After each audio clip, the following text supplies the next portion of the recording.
300-pound dudes tackling you on a frozen field, the last thing you want to do is stay out there. Believe me, the Rams players were thinking about the jacuzzi at their team hotel, that they find it laughable, but more laughable if they totally disregard the trade whatsoever. This guy has transformed the balance of power in the Eastern Conference. And you could argue the entire defense is going to be absolutely ferocious next year. But if your number one priority is to win a Super Bowl, then J.J. Watt is making a grave mistake. To ride this Chad Henne experiment for an entire game, I might need a whole bottle of Hennessy just to get through that. Guy who's won 8 division titles, who's made 5 AFC championship appearances, who's reached the Super Bowl 3 times and has won 2 Super Bowls for this organization. Aaron Rodgers has only won 1 Super Bowl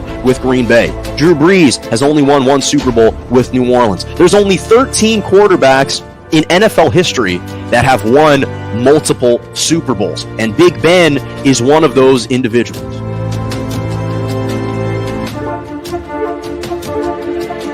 Good morning and welcome to Morning Joe right here on J&J Media Network, Facebook Live, Twitter, and on YouTube. I'm Jonah Malkin with you every single Monday and Wednesday morning, 11 a.m. to 12 p.m. Eastern Standard Time, 10 to 11 Central, and 8 to 9 a.m. Pacific. Wow, what a jam-packed weekend in sports we had. I'm going to break it all down. Gonzaga, UCLA, Baylor, and Gonzaga facing off in the national championship game. Some news in the NBA.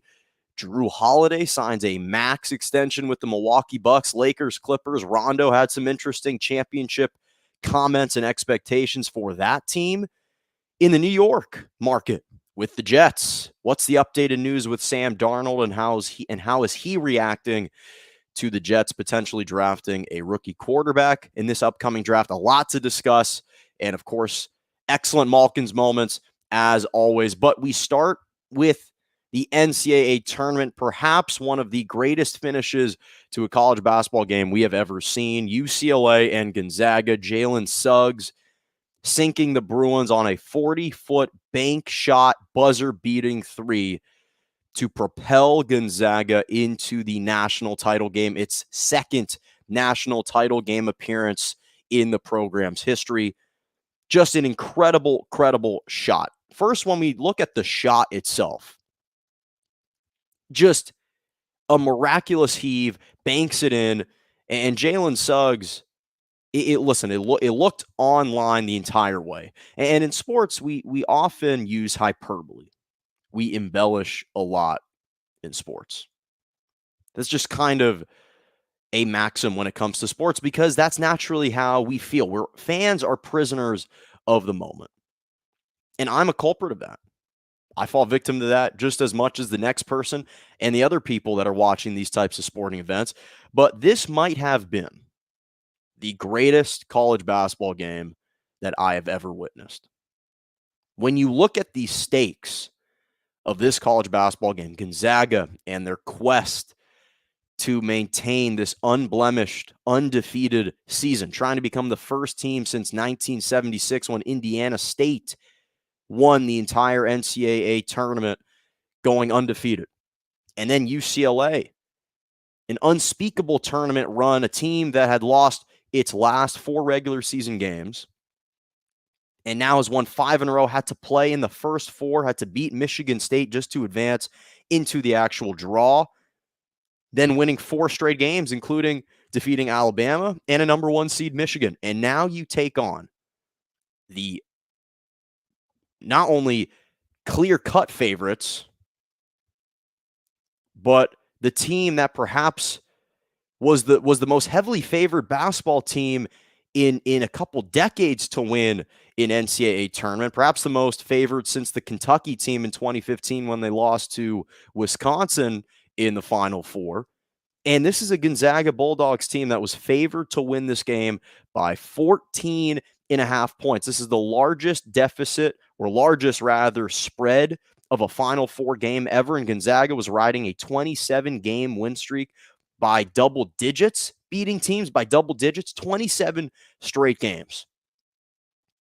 And here you've got UCLA, who again coming in with no expectations coming into this tournament, looked down upon entering this game in the Final Four, taking on the presumptive favorite and the number one overall seed in the tournament. And when I think back to some of the best shots in college basketball, you can argue that there were a couple more important shots when it comes to the magnitude of the moment, right? Villanova taking on North Carolina in 2016, Chris Jenkins hitting the shot at the buzzer. That was to win an NCAA title, to win a championship. So I understand that shot being elevated. Even Christian Laettner in 1992 when Duke beat Kentucky in the Elite Eight, perhaps you can argue that was a greater shot, although there's a strong case to be made that because this was in the Final Four, Jalen Suggs' shot actually surpasses that one. But we know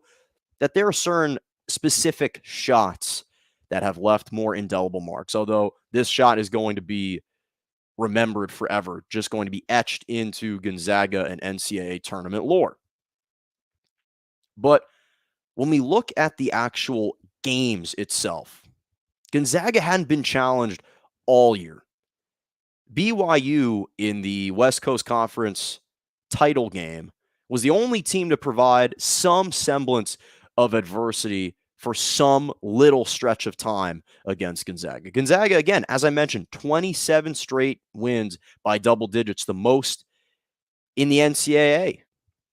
And it was the longest active streak in the NCAA at the moment. And now they enter into this game against a UCLA team heavily favored, and not to mention UCLA outmanned two of their best players coming into the season. One decided to back out of UCLA and sign with the G League, and the other one, Chris Smith, tore his ACL to start the season. And so this type of adversity, that was the biggest question mark coming into this year for Gonzaga and coming into this tournament. How would they respond when they're pushed to the brink? How would they respond when they're able to punch and deliver these body blows and have them sent right back in their direction? We hadn't experienced that. We hadn't seen Gonzaga face that type of pressure all season. Baylor just destroyed Houston. That wasn't even close. And here you have UCLA, who never caves. They're resilient. They continue to fight and fight and fight in this ball game. And just their refusal to lose, because no one deserved to lose this game. Neither team deserved to lose this game. Neither team deserved to go home. And to be honest, I'm going to preview Gonzaga versus Baylor, but this matchup right here may have been the national championship game. Because not only was it the best game of the tournament, again, I would argue it's the best game ever played in college basketball in NCAA tournament history. And so UCLA is delivering blow for blow, answering the call. Gonzaga seems to be pulling away, and UCLA is right back in it. In fact, I would argue that for the majority of the game, while neither team had a major advantage, UCLA actually looked like the slightly better team because they held the lead for longer stretches of time than Gonzaga did. Now, it was extremely back and forth. I mean, this game oscillated back and forth. But UCLA, if it wasn't for Tiger Campbell picking up his second foul early in the first half, they were starting to establish themselves offensively. And this is going up against the number one offense in college basketball, because this was the most riveting, captivating, scintillating college basketball game I've ever witnessed. Thrilling and competitive from start to finish. Literally, there were 15 ties, 19 lead changes in this ball game. If that says anything, UCLA's largest lead was 6, Gonzaga's largest lead was 7. And when you've got such a captivating and mesmerizing game like this, where both teams are evenly matched, it goes into overtime, that's when you know this is an all-time classic. And unfortunately for UCLA, this game did not come down to that final shot by Jalen Suggs, as fantastic as it was. And championship teams need a bit of fortuitous bounces and luck en route to winning a championship. But UCLA, it did not come down to that shot, unfortunately, because they had their time. They had their moment to win this game at the end of regulation when we're tied 81-81. And Corey Kispert misses the three. UCLA's got the rebound. Johnny Juzang has got the ball. The clock's winding down. And he drives to the basket and is called for an offensive foul. Drew Timme with 4 fouls stepped in and took the charge. That was the moment for UCLA. That was the moment of the tournament, the moment of their season. And it's a shame he didn't maybe pull up for a short mid-range shot. Again, no regrets with that. And this is, again, a UCLA fan saying that this was one of the most captivating, this was the greatest college basketball game that I've ever witnessed. And it's heartbreaking for a game to end in this manner, but the game did not come down to that shot. UCLA had their opportunity, and in overtime, they just trailed by 5 with a minute left. Andrew Nembhard hit that 3 to put the Zags up 90-85, and Jaime Jaquez in the corner hits a 3. Juzang misses the shot, gets his own miss, follows his own miss, puts it back up and in. And Cronin didn't have a timeout to set up the defense. But it's one of those examples where you just can't be mad with the outcome. You can't be disappointed because both teams gave you everything they had. No one lost this basketball game. And I love the comments that Mick Cronin said after the basketball game that he iterated to and that he uttered to his team, which is that they won the game. They won the game. And sure, the result wasn't what they wanted, but John Wooden used to use this expression that playing your heart out, you can live with the results if you play your heart out, essentially was what he was trying to say. And so as a fan of basketball, as a fan of college basketball and UCLA and this rivalry in these two programs, it was just a fantastic game from start to finish. I will be honest, I was distraught that Saturday night. I was. And if you're Gonzaga, every national championship team has to undergo some adversity. And there's some iconic moment en route to winning an NCAA title. The same thing happens in professional sports as well. The Lakers, Anthony Davis, hit that buzzer beater over the Nuggets in Game 2 of the Western Conference Finals. Miami Heat against the San Antonio Spurs. Ray Allen hits the game-saving 3 in the corner. Teams that win championships have that iconic moment, have that moment that leaves an indelible mark in your memory. And Jalen Suggs provided that moment for Gonzaga. Virginia, who was the most recent NCAA champion in 2019, obviously last year COVID stymied any potential and derailed any season from happening. But they had to outlast Purdue in overtime. They got fouled with less than a second remaining to go to the free throw line to send it to overtime. And they ultimately won in overtime. This was a team that had just become historic for the wrong reasons the season prior, losing as a 1 seed to a 16 seed UMBC. And when I just look at every defining moment, that shot just has encompassed this run for Gonzaga, because this is a program that has never won an NCAA title, just their second title appearance. In 2017, they reached the national title game, lost to North Carolina, but this provided an all-time classic again. I mentioned 15 years ago was the last time UCLA and Gonzaga met in the Final Four for a chance to advance to the title game. That provided an all-time classic. Gonzaga was on the losing end of that. And so now they were able to exact some revenge here. But I just have to give a shout out to both programs, both coaches, because as a fan, this is all you can ask for.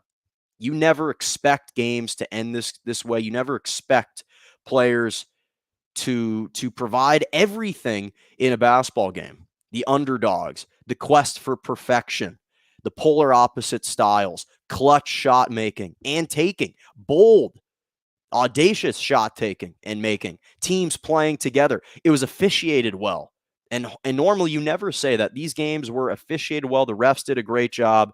Obviously, there's always some little fouls that you think were called or not called, but for the most part, they didn't interfere with the outcome of the game.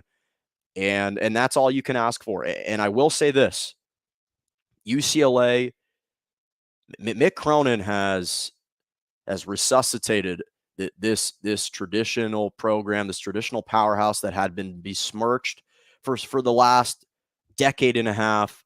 UCLA, their program is back. Their program is back to vitality again, and just a tremendous season for the Bruins. Had a really have a really bright future ahead.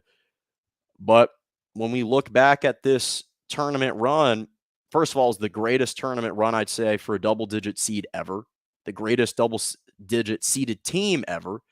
But Gonzaga, this is the moment they'll look back on and say, this is what we used to propel us to winning a national title. And with that, we transition to this national title game between Gonzaga and the Baylor Bears.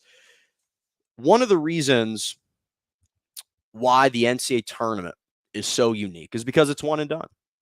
Every game played is a game 7. Win or go home. There is no tomorrow. And that's one of the most captivating parts is when you watch the NCAA tournament, you watch these teams, not always the best team does not always win a game, does not always win the NCAA tournament. Unlike sports like the NBA and MLB, where you've got best of 7 games. This is all like the NFL, especially the NFL postseason. One game determines your fate. One game determines your outcome. And this is one of those few instances where we actually, as fans, were lucky. Again, selfishly, as a UCLA fan, I would have loved to have seen UCLA in that spot. But for the majority of college basketball fans and viewers across the United States and across the world, this is one of those few lucky instances in which the 2 best teams in college basketball throughout the entire season, the 2 best teams in the nation from the preseason on throughout the entire season, the number 1 and number 2 teams ranked all year meet up in the national championship game. This is Alabama and LSU in football a couple years ago with Les Miles at LSU, number 1, Trent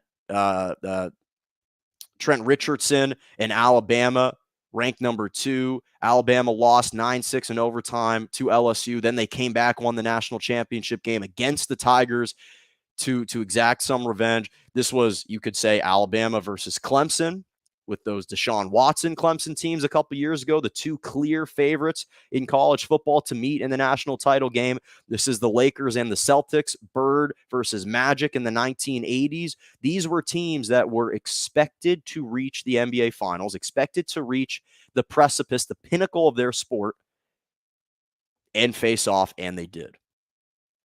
And now we've got it. Now we've got that opportunity to see the preseason number 1 and number 2 teams squaring up against one another. And what makes this super fascinating is that these teams were actually scheduled to play against each other early in the season, and it got canceled because 2 players on the Gonzaga Bulldogs program tested positive for COVID-19. But what we've learned over the past year, and obviously now this bubble concept is starting to eviscerate. We're starting to lose that bubble. Teams are starting to allow fans to re-enter the buildings and their stadiums. In fact, Staples Center just announced that beginning April 15th in the game against the Celtics, that the Lakers will start re-allowing fans back into the stadium. But what we know from the bubble, from our experience in the bubble, whether it was the MLB, whether it was the NBA, is that veteran teams were the teams that had the most success in the bubble. Lakers winning the NBA championship last year. LeBron, veteran player. Rondo, veteran player. Dwight Howard, Danny Green, veteran players. Anthony Davis, to a lesser degree, still a 7-year player in the league. In the MLB, the Dodgers won the World Series. Clayton Kershaw, a veteran pitcher. Justin Turner, veteran third baseman. Mookie Betts, already a champion. Cody Bellinger, Corey Seager. These guys have played in the MLB for several years. And Even in college football, Alabama winning the national title. Mac Jones was a senior quarterback. There are a lot of players on that Alabama football team that are going to be drafted in this NFL draft in the next couple weeks. So veterans thrive and flourish in the bubble situations. And what we're seeing is that has directly translated to the college basketball level. Because Gonzaga, yes, they have Jalen Suggs, who's going to be a presumptive top 3 pick in the NBA draft. It's possible that given this tournament run, he may have just eclipsed Evan Mobley and Cade Cunningham to be taken number 1 overall. I don't know if I'm willing to go that far, but it's possible. But Gonzaga, with the exception of Jalen Suggs, is an upper class heavy team. Corey Kispert, a senior. Drew Timme, a senior. Joel Ayayi, I believe he's a junior. So this team is kind of composed of veteran leadership. Same thing with Baylor. Jared Butler is a senior. Davion Mitchell is Jared Butler is a junior. Davion Mitchell is a junior. Vital is a senior. Their bigs are seniors. Maceo Teague is a senior on Baylor rather. So what we're seeing is that a lot of these teams that are excelling in this bubble situation have veteran presences and veteran leadership. And when I look at this game, what's special about this matchup again is these two teams have been the most consistent teams in college basketball the entire year. They are both top 3 in offense, so that their styles of play are extremely similar. They both play really fast. Gonzaga averages 92 points a game, first in college basketball. Baylor is at number 3, averaging 84 points a game, but they both have tremendous guard play. They get up and down the floor quickly. They like to run. So it's going to be really interesting to see how these teams match up, what type of high-scoring affair this game's going to be, if nerves are going to creep in. Because, again, this matchup of Jared Butler and Davion Mitchell taking on Jalen Suggs and Kispert is going to be something that's extremely fun to watch. I cannot wait for this matchup. Again, selfishly, I wish UCLA was playing in this game. But the other piece of it is that this is kind of the matchup, again, that everyone wanted to see. And these are the two best teams. Gonzaga 31-0, Baylor 27-2. So, again, very close in their records, very close in their styles of play. Drew Scott is a tremendous coach for Baylor. And both Baylor and Gonzaga are seeking their first program title. That's what makes this game so unique. That's what makes the stakes of this game particularly special, is because, yes, Gonzaga has reached this stage before, back in 2017, but both Mark Few and the Bulldogs program and Drew Scott and the Baylor Bears program have never won a national title.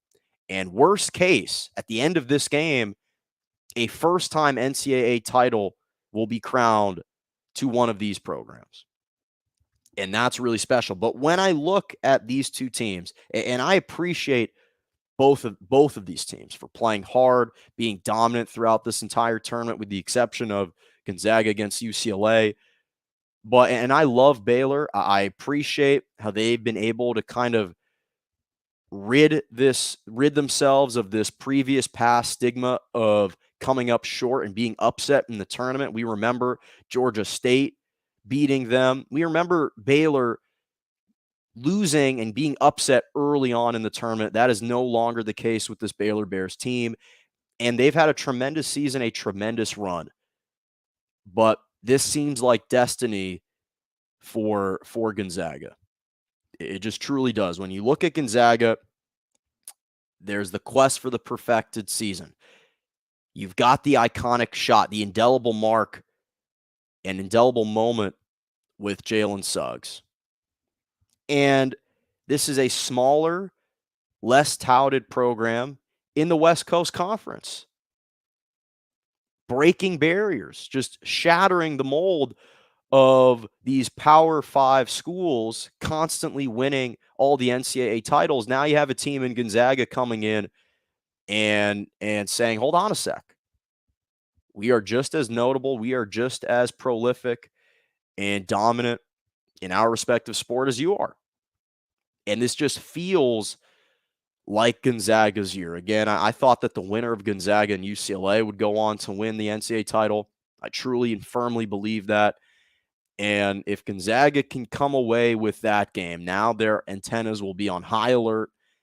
And I don't think they'll necessarily roll over Baylor. I think there will be large stretches of time where Baylor's actually winning this basketball game. But at the end of the day, when you know, you know. And I just believe that Gonzaga has this aura around them, this magical run, this magical aura around him. Mark Few said Jalen Suggs has this magical aura about him that they're just going to find a way to complete this undefeated season and become the first team since Indiana State did it in 1976 to finish an undefeated season, to win every single game you play.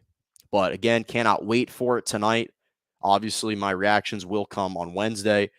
It'll be a high-scoring affair, but I'm going to predict the score here, 90-85. I'm taking the Zags over the Baylor Bears. We'll see what happens. Looking forward to that. Morning Joe right here, J&J Media Network, Facebook Live, Twitter, and on YouTube. Mondays and Wednesday mornings, 11 a.m. to 12 p.m. Eastern Standard Time, 10 to 11 Central, and 8 to 9 a.m. Pacific. Glad to have you with us on a Monday morning. A lot to discuss in the NBA, and it starts with Jrue Holiday. Yes, apropos, because he's a former UCLA Bruin, just signed a massive max extension with the Milwaukee Bucks, 4 years worth $135 million, but that could kick in with bonuses and incentives to reach potentially $160 million for Jrue Holiday. So first, let me say this. I absolutely I'm infatuated with Jrue Holiday because he is one of the most underrespected, underutilized, underappreciated basketball players in the NBA. And a tremendous person, a tremendous professional, the consummate professional. This is a guy that epitomizes leadership. He is an absolute leader on and off the floor, a great point guard. He's tasked with the most difficult defensive assignments every single night. Really one of the best two-way players in the NBA, and is one of the few two-way players that, as he has continued to elevate his game, has never ceded responsibility on the defensive side. We've seen that as Kawhi Leonard has gone better offensively, his defensive prowess has started to falter a little bit. Same thing with Paul George. Not the case with Jrue Holiday. Jrue Holiday has never ceded any of those responsibilities. He's the ultimate professional, and I absolutely love Jrue Holiday. Again, a former UCLA product and a humble, hardworking individual. And a really good basketball player. I'm happy for him that he got his money. Again, I'm always pro player. And anytime you can yield the greatest return, that's what I'm encouraging for you. And he just wrapped up a 5-year, $125 million contract with the New Orleans Pelicans, although the last year was an option. And now that's going to funnel into this new contract. But this was a completely necessary but absolutely utter desperation move by the Milwaukee Bucks. Absolute desperation move by the Milwaukee Bucks. Because this is, listen, I like John Horst, the general manager, but if you're John Horst, you're Mark Lazary, and you're the entire Bucks ownership group, this was an absolute desperation move by them to try and justify trading this overhaul of picks and players to acquire Jrue Holiday. And again, I love Jrue Holiday, but this was utter desperation by the Milwaukee Bucks. They are doubling down on their kind of last-ditch effort to surround Giannis with enough talent to potentially win. Now, perhaps if Giannis ends up elevating his game, that trio may be enough, may be formidable enough. But when I look at this trade, I always hearken back to a segment that I did with Dennis Schroeder when he rejected the Lakers' offer of 4 years, $84 million, which is that, unfortunately, while I am very pro player, there is a pervasive issue in the NBA, which is that really good players, borderline all-star players, are getting elite superstar money. It's not the players' fault. Happy for the players that they're able to broker these deals. Happy that their agents are able to get them all this cash. Happy for the players. Again, I'm always pro player. But as much as I love Jrue Holiday, you look at the Dallas Cowboys in the NFL. Jrue Holiday and Dak Prescott have the same contract, essentially. Dak Prescott is getting paid 4 years, $40 million a year. 4 years, $160 million. He's getting paid elite money as a really good quarterback. And this is the ultimate dilemma that teams are facing, especially the smaller market franchises, is that when you have a once in a generation type of talent in Giannis, and you're in this win now mentality, you have to double down on every move that you make. And so when I look at the Milwaukee Bucks in this situation, the unfortunate reality is the small markets have to overpay for some of these players. And if you're Milwaukee, you understand that players don't just naturally gravitate towards your market, just like it is any small market organization, unfortunately. So you're not going to be signing guys in free agency because players are not going to sign with the Milwaukee Bucks. Major star players are not going to sign with the Milwaukee Bucks in free agency. So you're either going to have to draft them or trade for them, which is the case with Giannis, which is the case for Jrue Holiday. Same thing with Chris Middleton. They drafted him, developed him.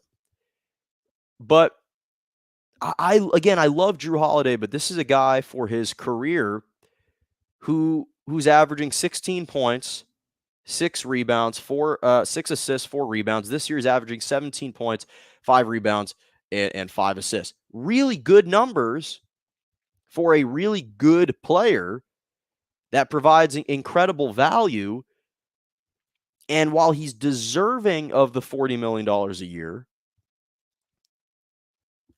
personally, I don't think he's worthy of $40 million a year. I don't think he's worth that much. He's absolutely deserving of the money.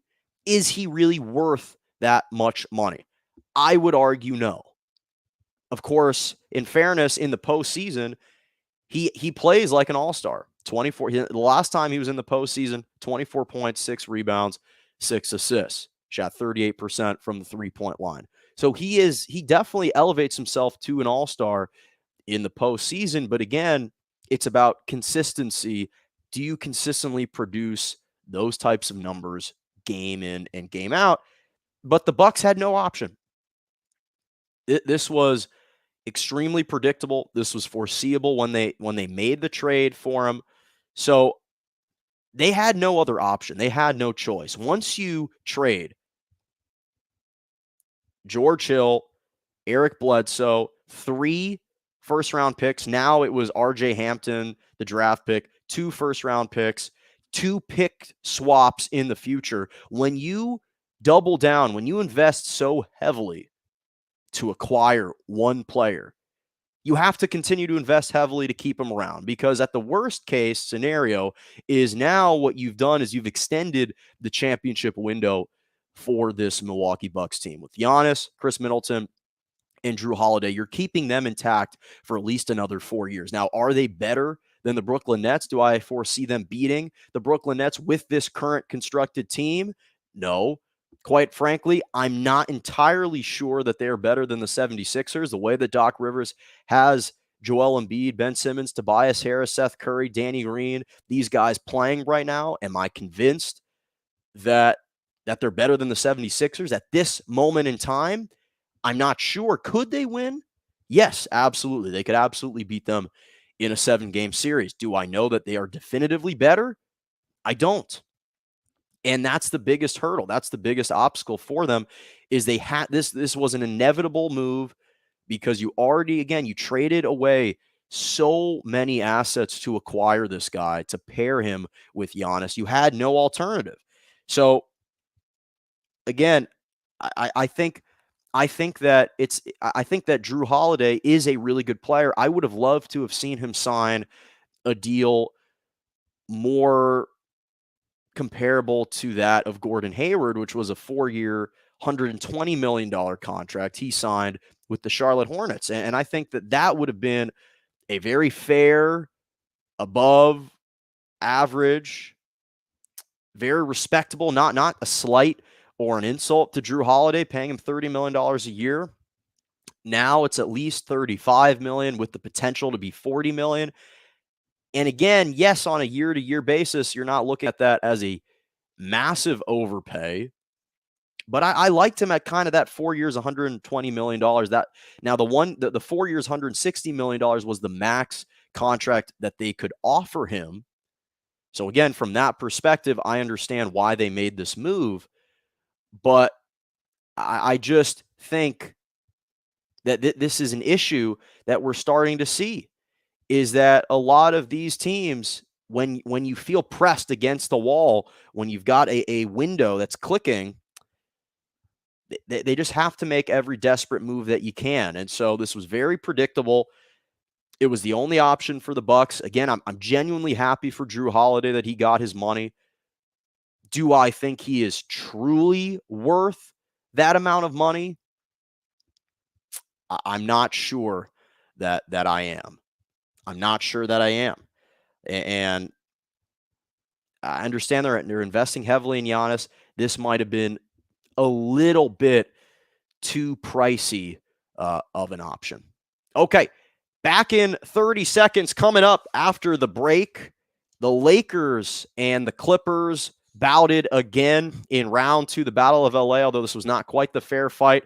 More to come with the New York Jets. Sam Darnold apparently would embrace a rookie quarterback. Are we sure about that? And even some news in Chicago. We'll be back in 30 seconds.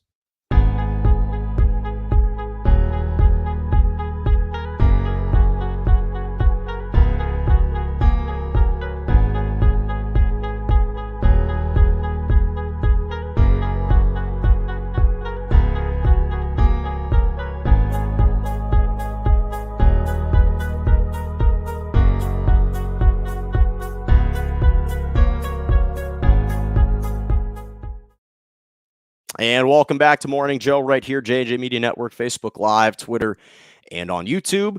I'm Jonah Malkin with you every Monday, Wednesday morning, 11 a.m. to 12 p.m. Eastern Standard Time, 10 to 11 Central, and 8 to 9 a.m. Pacific. So the Lakers and the Clippers, the Battle of LA, continued yesterday. The Clippers routed the Lakers 104-86 at Staples Center. The first official home game for the Clippers in this matchup, in this freeway series, essentially. And this was kind of an irrelevant game. It was the first time that these two teams have met since opening night, which was a meaningless game. Clippers won 116-109. And to be honest, this game was kind of irrelevant too. The Lakers were totally outmanned, playing without LeBron, playing without Anthony Davis. Yet they actually held the Clippers to one of their lower scoring totals of the season, 104 points, which is pretty impressive when you think about the fact that they were without not only their two best offensive players, but statistically their two best defensive players as well. In fact, LeBron is one of the best defensive players, had been one of the best defensive players in the NBA. So it was kind of irrelevant, this game. But I will say this. I've never been one to always measure a team's success based purely on wins and losses.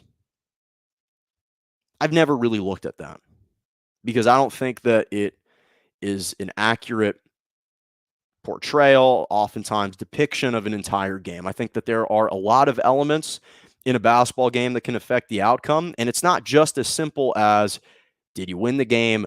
Did you lose the game? But when I look at this Lakers team, because there's always something, you can always take away something from every game. You can always take away something. And for the Lakers, their biggest Achilles heel last year and in the past several years has been their depth. And all we were hearing about this offseason was that they had patched that up, that they had addressed those depth issues in the offseason. And now we were finally getting a chance to see how this depth would actually play out. How would these role players, these ancillary pieces that were supposed to complement LeBron and AD, when it's just them, how would they play? How consistently would they play? And that's the problem. That is always the problem, is the inconsistencies.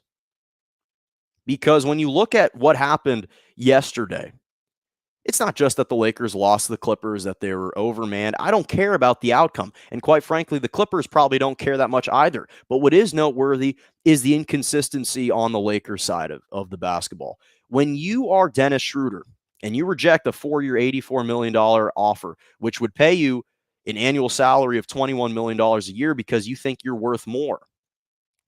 When you go 3 for 12 and score 8 points, how does that justify that? You're Kyle Kuzma. You just dropped 30 points against the Sacramento Kings two nights ago, and now you come back with an absolute dud, 6 points on like 2 for 12 shooting, 2 for 10 shooting, 6 points.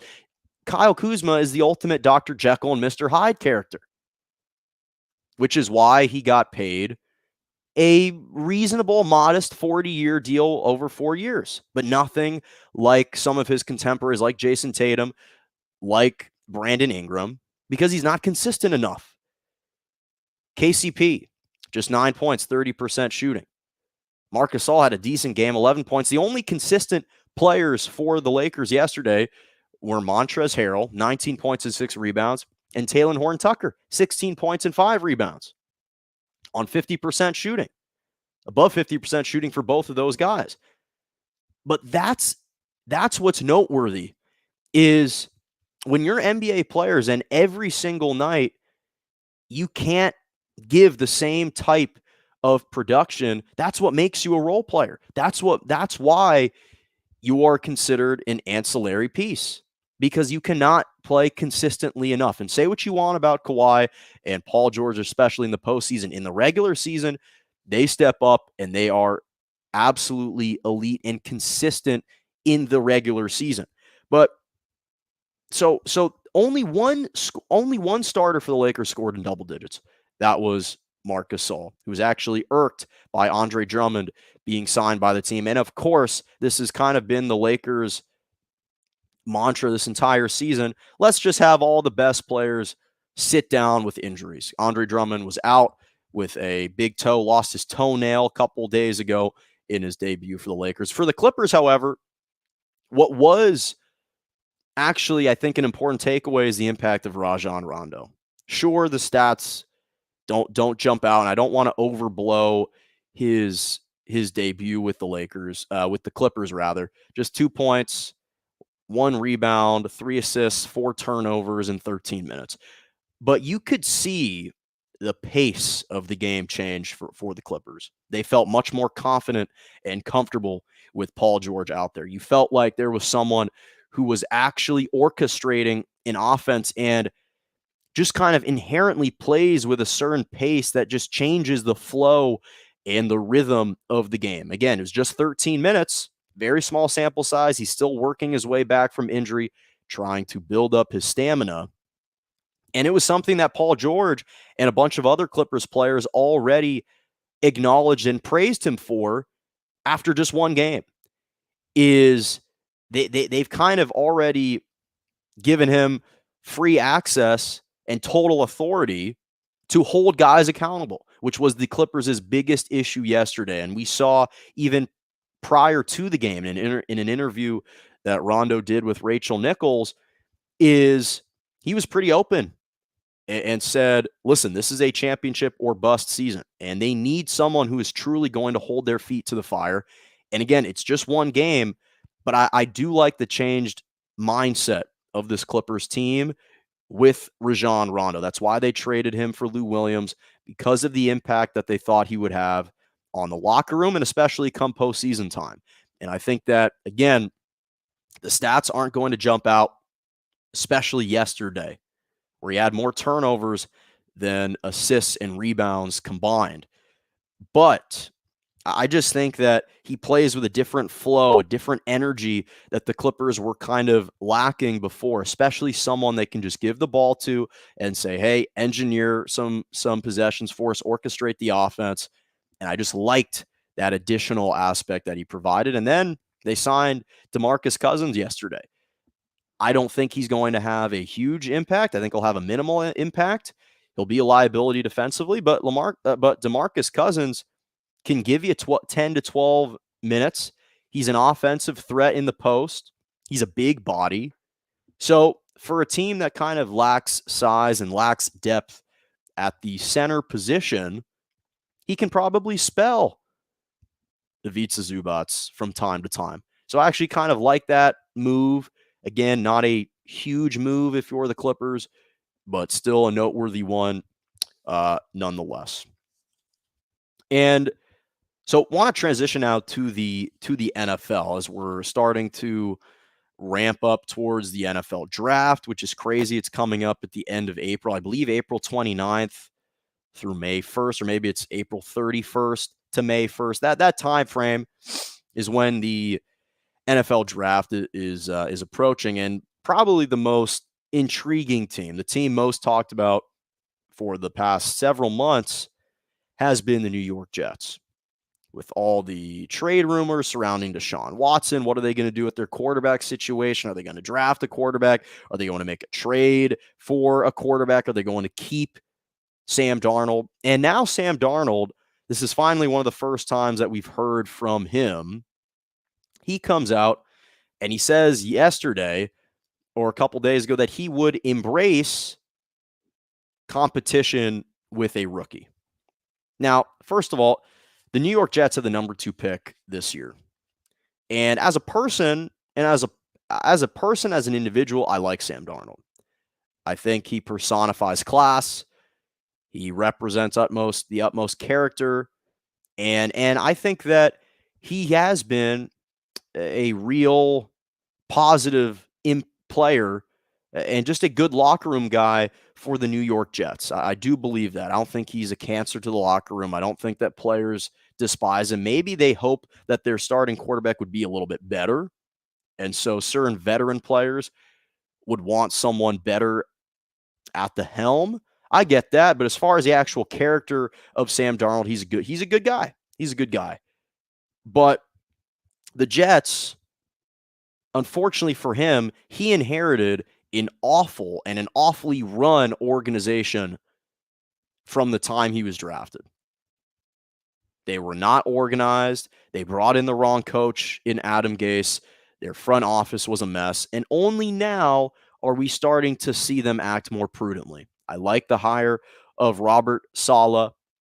And so I think that this organization is starting to make the necessary moves to better position themselves moving forward.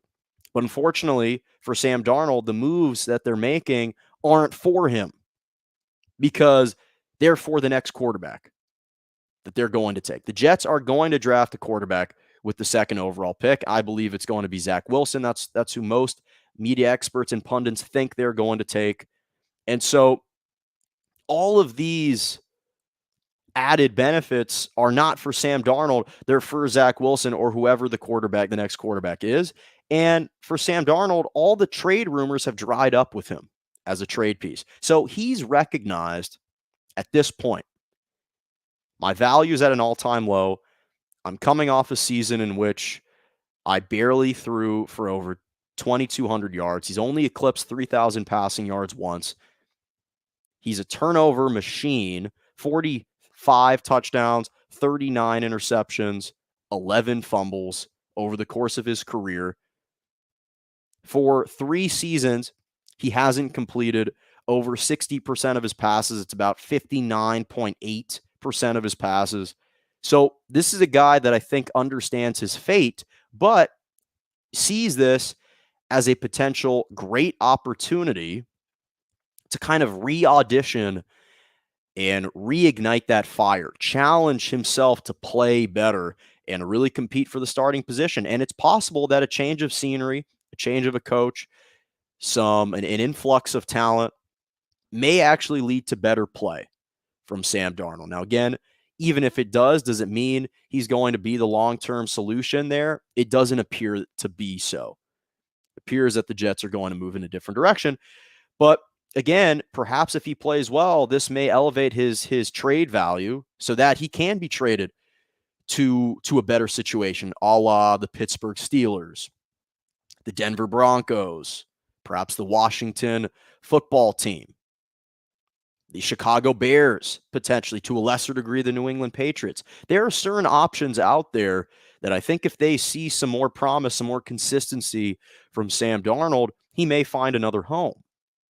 But again, when you look at the Jets are one of only two teams, along with the Chicago Bears, that have never had a quarterback pass for over 4,000 yards in a 16-game NFL season.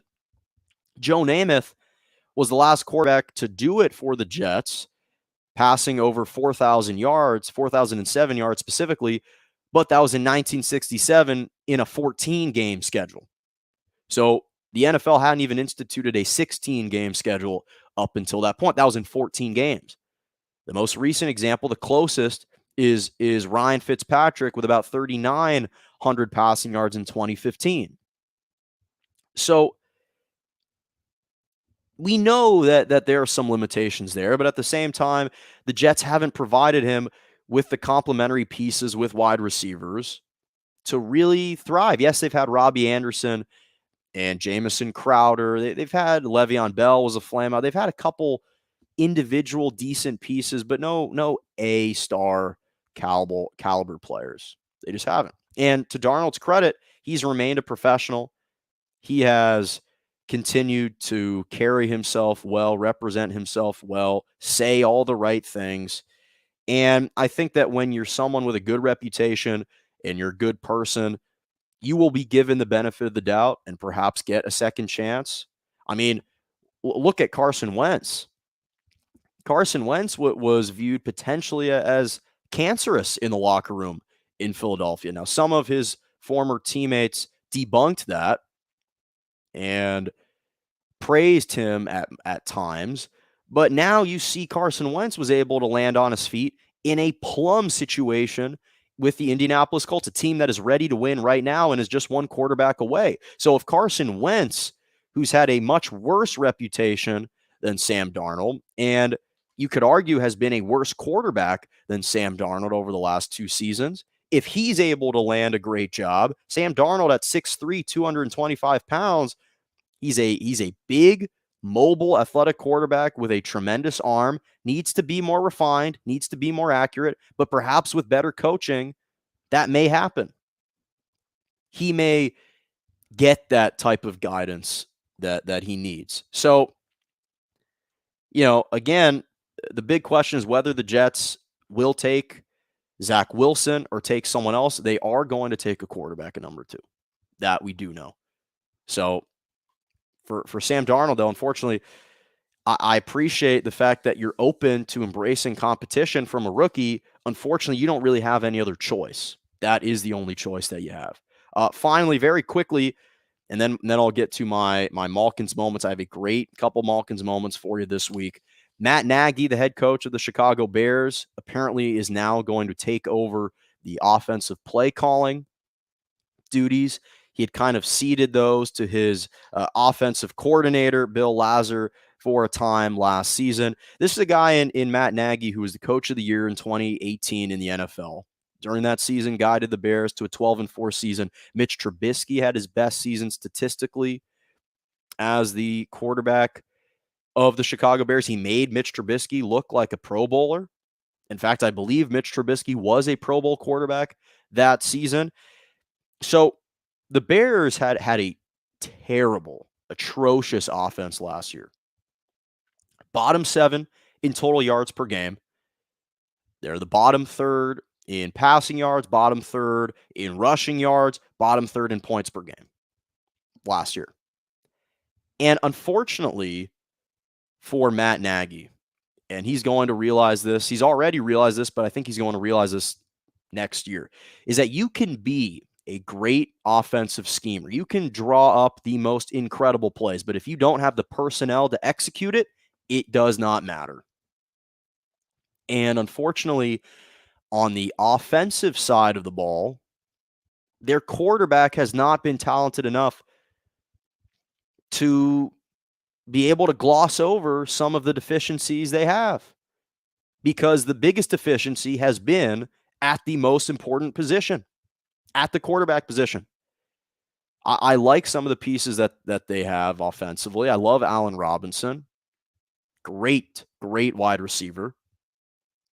Darnell Mooney is fast. I like some of the pieces that they have. But, David Montgomery, a solid running back.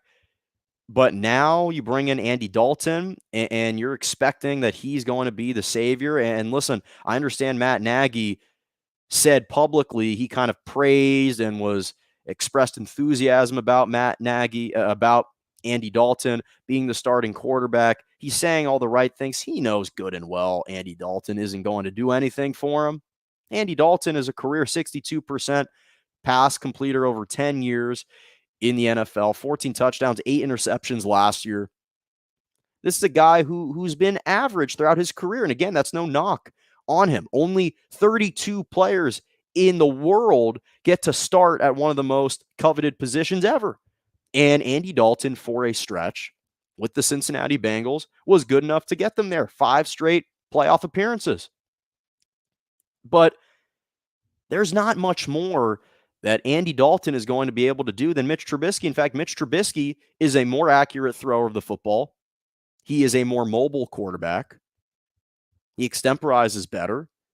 And he's actually taken the Chicago Bears farther than Andy Dalton has taken the Cincinnati Bengals over the course of his career. So, last year they finished the year on a 3-game win streak, snuck into the playoffs, got blown out by the Saints. The mere fact that they made the playoffs was a miracle and speaks volumes about Matt Nagy as a head coach. And so I applaud when coaches that have had a down year on the offensive side and that were hired as the head coach because of their offensive prowess take over the reins again of the play calling. But I just don't know if that's going to work. And while I'm sure Matt Nagy would love Andy Dalton as a backup, as the starting quarterback, I'm not sure. Nick Foles is obviously penciled in to be the number 2 quarterback. But again, I have a lot of friends in Chicago, and if you're trying to sell them on Andy Dalton as the quarterback, then clearly things have gone awry. There's no question. Even Sam Flummer, appreciate the shout out, Sam Flummer, also agrees. So again, if you disagree with me, comment. But I think most people will openly acknowledge I appreciate what Matt Nagy's trying to do. I don't really see that making a huge difference. Okay, final topic of the day, Malkin's Moments, currently presented by no one because we don't need one at the moment. It's just Malkin's Moments, my favorite segment of the entire show. Couple major shout-outs. Stanford women's basketball program won their first women's basketball NCAA title since 1992. Major shout-out to that entire team. Their head coach, Vanderveer, already became the winningest coach in women's collegiate basketball history. Now she's up to 1,125 career wins as the head coach. Again, the most for any Division I women's basketball coach in history.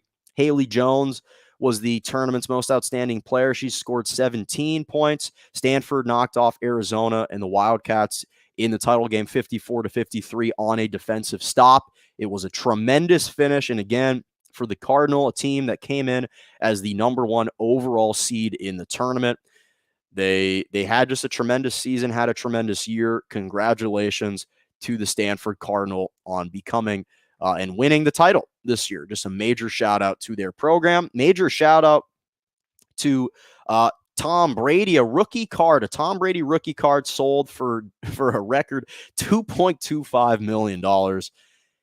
It's getting outrageous with these trading cards. Listen, I've always struggled to see the appeal. I mean, I understand the appeal, but to pay $2.25 million for a rare card like that, all the power to you. Great for the auctions that are able to execute that. Wow, that is ridiculous. And then finally, last two, Gonzaga and Baylor. Major shout outs to them. They're playing for their first ever national title. Again, as I mentioned earlier on the show, both of these teams are looking to collect their first NCAA title in program history. And finally, I have to unfortunately pull this video up. Again, it happened at the hands of my UCLA Bruins, but Jalen Suggs hit one of the most incredible shots, incredible buzzer beaters that I've seen at the collegiate level in the Final Four to go on to the title to the title game to face Baylor is just absolutely tremendous. Again, a 40-footer that he banked in. I'm going to share the video with you right now. If you hadn't gotten a chance to take a look at it, this was the shot that took place. Jalen Suggs, Gonzaga freshman. This is a guy, by the way, who's probably going to be a top 3 pick in the NBA draft. He could be the number 1 overall pick. And